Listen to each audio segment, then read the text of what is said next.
In 1970, a rather remarkable thing happened. Gay people started to speak for themselves. In Australia, straights had been organising and agitating against the discrimination and the laws that gay people faced. But in 1970, a group of people in Sydney decided that we should take this task up for ourselves.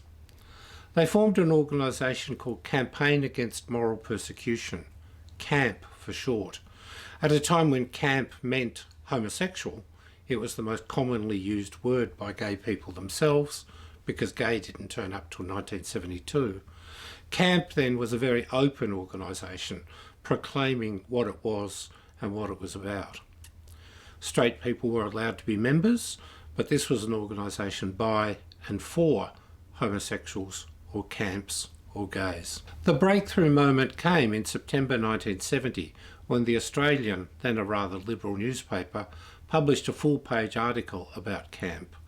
It included the names of the founders, John Ware and Christabel Pole, and their photographs. It created a sensation, and within a year the organisation had gone national. It had branches in all capital cities and something like 1,500 members. It was a very activist organisation. It published a news magazine called Camp Inc.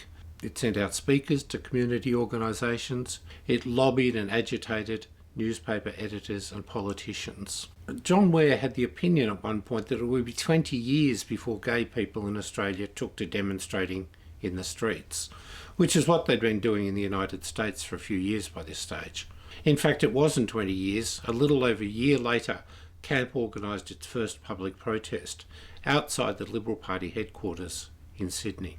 In Melbourne, the branch called itself Society 5, a much more closeted name, which referred to the 5 principles or aims of the organisation and to the 5% of the population that we thought gay people were.